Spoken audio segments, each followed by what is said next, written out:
Hello दोस्तों, दोस्तों, स्वागत है आप सबका हमारे YouTube channel. The Q reactors पर। तो बिल्कुल आज हम लाए हैं आपके लिए एक बहुत इम्पोर्टेंट न्यूज़ जो कि मुझे लगता है जितने भी बैंक यूजर्स हैं सभी के बहुत काम की चीज़ होने वाली है, जिसका टाइटल होने वाला है।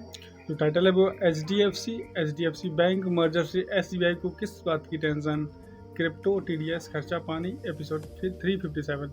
तो मुझे लगता है एच डी एफ सी और एस बी आई के बीच कुछ टेंस्ड माहौल है, बिल्कुल उस पर बिल्कुल। ये वीडियो है। So without wasting time, let's watch. Let's watch. State bank of India को टेंशन हो रही है। किसकी वजह से? एचडीएफसी की वजह से, क्योंकि एचडीएफसी का मर्जर वगैरह हो गया था और इसके बाद होम लोन वाले सेक्टर में एसबीआई का जो हिसाब किताब था वो थोड़ा गड़बड़ा गया। आज इस पर ही बात करेंगे। मेरा नाम सिद्धांत है और आप खर्चा पानी देख रहे हैं। Brought to you by 5paisa.com. Investing made easy and rewarding. Download the app now. बात शुरू करेंगे मर्जर से। इस साल अप्रैल में एचडीएफसी लिमिटेड और एचडीएफसी बैंक का मर्जर हो गया। एक कंपनी बैंकिंग से जुड़े काम धाम करती है जबकि दूसरी कंपनी हाउसिंग सेक्टर में है। अब मर्जर के बाद अवसर, जो अपॉर्चुनिटीज थी, अवसर थोड़ा और खुले। क्रॉस प्लेटफॉर्म डीलिंग के अवसर खुले। मतलब अब दोनों ही समूहों के ग्राहकों को इस मर्जर का फायदा मिलने वाला था। एक लोन देने वाला था तो एक घर देने वाला था, और घर के लिए लोन लेना हो तो मतलब ये क्रॉस प्लेटफॉर्म जो डीलिंग थी उसको फ़ायदा मिला।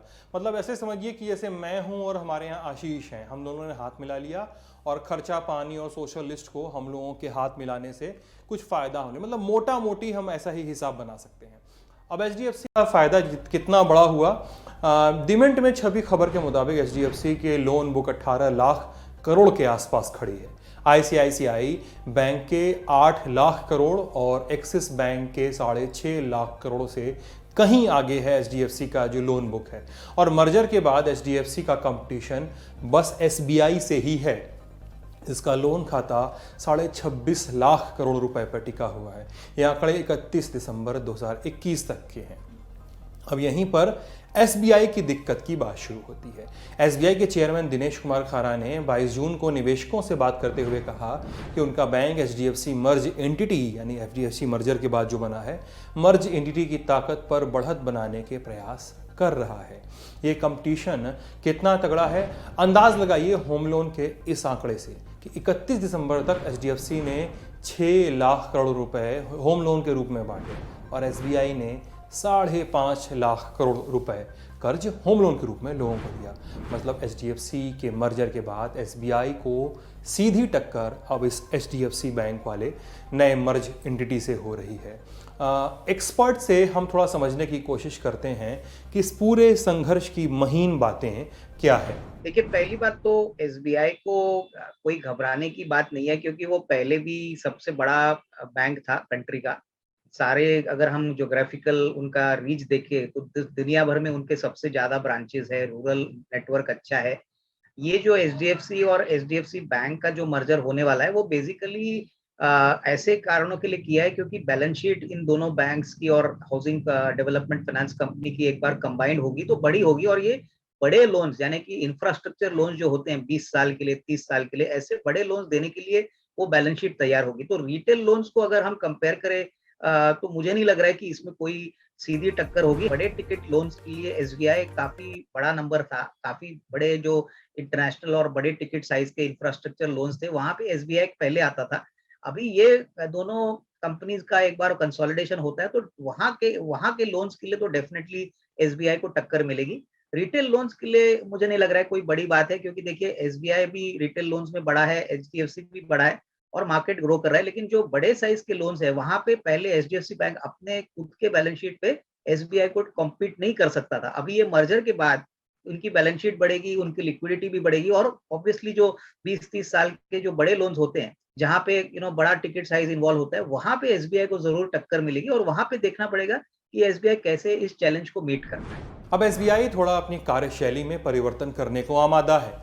खबरों के मुताबिक अपनी एनुअल रिपोर्ट में एसबीआई ने कहा भी है कि अपना होम लोन का बिजनेस और मार्केट शेयर बढ़ाने के लिए एसबीआई डिजिटाइजेशन को थोड़ा और तेज़ कर रहा है और ये प्रक्रिया काफ़ी एडवांस स्टेज में है, ऐसे दावे सामने आए हैं। साथ ही योनो और ऑनलाइन कस्टमर एक्विजिशन सॉल्यूशन जैसे बने बनाए प्लेटफॉर्म्स को और भी बढ़ाने की ज़रूरत है।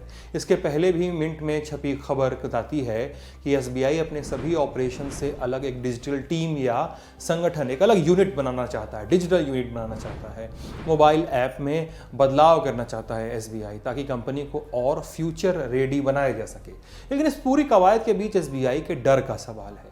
क्या एसबीआई को दिक्कतें आएंगी और क्या ग्राहकों को कोई फ़ायदा या नुकसान होने वाला है? एक्सपर्ट से जानते हैं। पहली बात तो अभी इंटरेस्ट रेट साइकिल का जो स्टेज है वो बढ़ने वाला है। 3-4 साल से हम देख रहे थे कि इंटरेस्ट रेट साइकिल घट रहा था।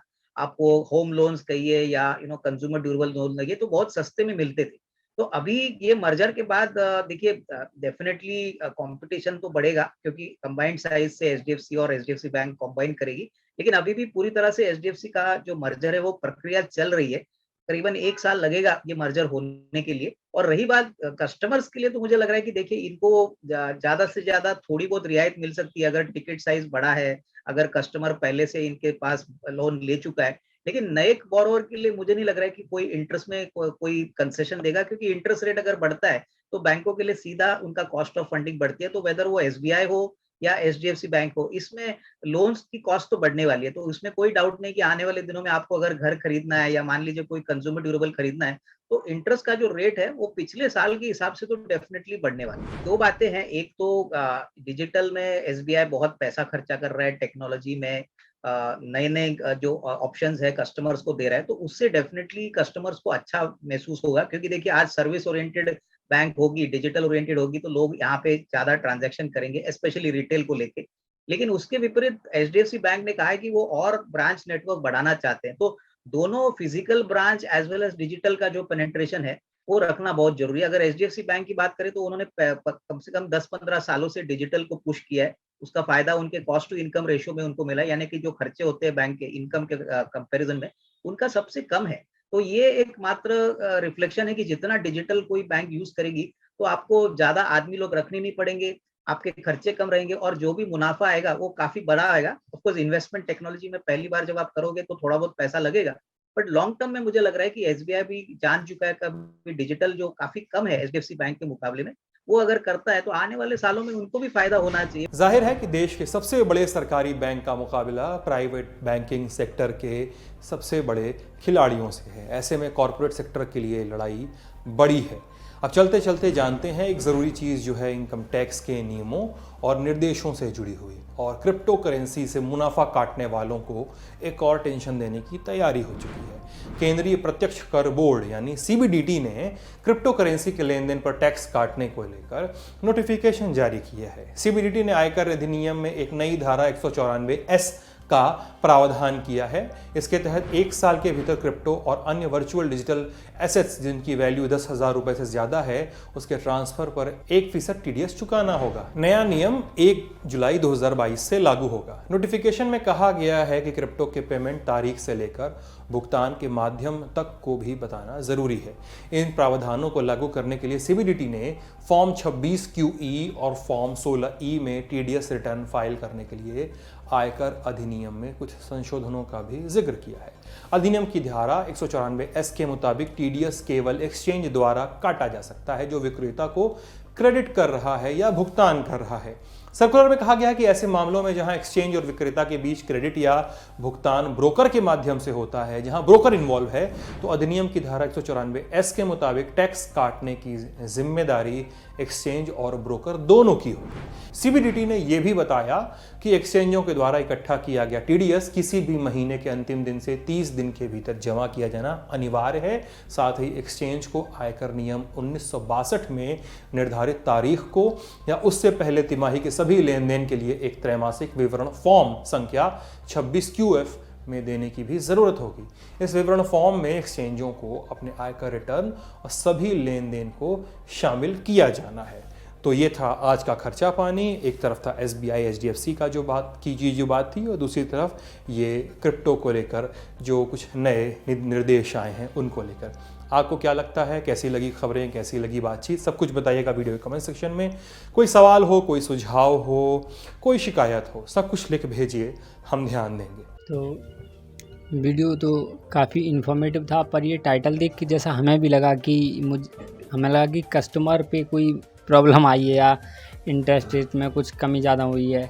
तो ये तो बात सही है, जब किसी दो चीज़ का आपस में कंपटीशन होता है तो या तो चीज़ लो जाएगी या फिर हाई हो जाएगी। तो यहाँ पे यही देखने को मिला है कि जो भी होम लोन्स वगैरह थे, जितने भी लोन्स थे, उन पे जो इंटरेस्ट रेट है वो अभी कुछ दिन में हो सकता है बढ़ जाए, क्योंकि HDFC और HDFC बैंक दोनों मर्ज हुई हैं। पहले टाइटल देख के तो ये लगता है कि HDFC बैंक SBI में मर्ज हुई है, पर ये ऐसा नहीं है। वो SBI अलग है और HDFC भी अलग है, और HDFC बैंक, ये दो बैंक हैं एक्चुअली, और ये जो अब एक हो गई हैं। तो इनकी टक्कर है जो सरकारी बैंक है SBI से, इससे टक्कर है। इनके जो भी होम लोन्स हैं जितने भी इनके, तो इनके लगभग जितना कर्ज SBI ने अपने कस्टमर को दे रखा है, लगभग उतना ही HDFC ने दे रखा है। तो इसमें ये भी बताया कि HDFC को जो फ़ायदा है वो ऑनलाइन के थ्रू ज़्यादा मिल रहा है, क्योंकि हमें देखने को मिल रहा है कि जो SBI है वो अभी ऑनलाइन कम उसका प्रचलन है। HDFC वगैरह जितनी मुझे लगता है प्राइवेट जितनी बैंक है वो सभी ऑनलाइन अच्छी सुविधा भी दे रही हैं। आदमी कोई भी व्यक्ति हो वो सुविधा लेगा जिसे कम्फर्ट मिले, आराम से हो सके। तो SBI इतनी सुविधा हमें नहीं दे पा रही है। मैंने तो इतना ही समझा इस वीडियो से, और आपने क्या देखा? तो जो SBI के बारे में बोला गया है, तो SBI जो बैंक है पब्लिक सेक्टर का सबसे बड़ा बैंक है देश का, और वो उसके पास जो मार्केट शेयर है ना, रूरल ब्रांचेस हैं उसके, और जो HDFC या फिर कोई भी प्राइवेट बैंक है वो देहाती यानी कि रूरल क्षेत्र में इतना डेवलप नहीं है। जैसे अभी हम जहाँ रहते हैं वहाँ पे हमें लगता है HDFC की बैंक शायद 10-15 किलोमीटर की रेंज में भी नहीं है कहीं। तो वो चीज़ इसके बेनिफिट में जाती है कि ये जो SBI है ये लोकल में भी जाके लोन दे सकता है, ग्रामीण लोगों को भी लोन दे सकता है, जबकि इनकी ब्रांच ही नहीं है तो फिर ये कैसे लोन दे पाएंगे। ये अधिकतर टारगेट करती हैं मेट्रो सिटीज़ और स्मॉल टाउन्स, जैसे कि डिस्ट्रिक्ट लेवल का हो गया, तो वहाँ पे इनकी ब्रांचेस होती हैं। और SBI को इसलिए टक्कर नहीं दे पाएंगी क्योंकि SBI के पास, जैसे भारत में लगभग में 60% लोग गाँव में रहते हैं, तो वो 60% मार्केट कैप्चर बोनस है ना। और दूसरी बात क्रिप्टो करेंसी की थी। क्रिप्टो करेंसी में ऐसा हुआ है, भारत में क्रिप्टो करेंसी को अभी तक लीगल नहीं किया गया है, लेकिन उन्होंने ये बोला है कि क्रिप्टो करेंसी से यदि आप पैसा या फिर उसे ट्रांसफ़र करेंगे या उसे अपने खाते में लेंगे तो उसका TDS देना पड़ेगा आपको 10%। तो ये बात 1%, हाँ 1% देना पड़ेगा, सॉरी 1%। तो ये बात मुझे हजम नहीं हुई। पहले तो आप उसे लीगल नहीं करते हो, आप उसे मानते ही नहीं हो, और उससे कमाई हुई राशि का आप TDS ले रहे हो। तो पता नहीं, ये तो जानकारी लोग बताएंगे। और वीडियो काफ़ी अच्छा था, और इसी तरह की वीडियोस देखने के लिए आप हमारे YouTube channel the Q reactors को लाइक करें, शेयर करें और सब्सक्राइब भी करें, और अपने मित्रों और रिश्तेदारों में शेयर ज़रूर करें, जिससे वो सब लोग भी इन छोटी छोटी जानकारियों से अवेयर हो सकें। मिलते हैं आपसे अगली वीडियो में, तब तक के लिए जय हिंद।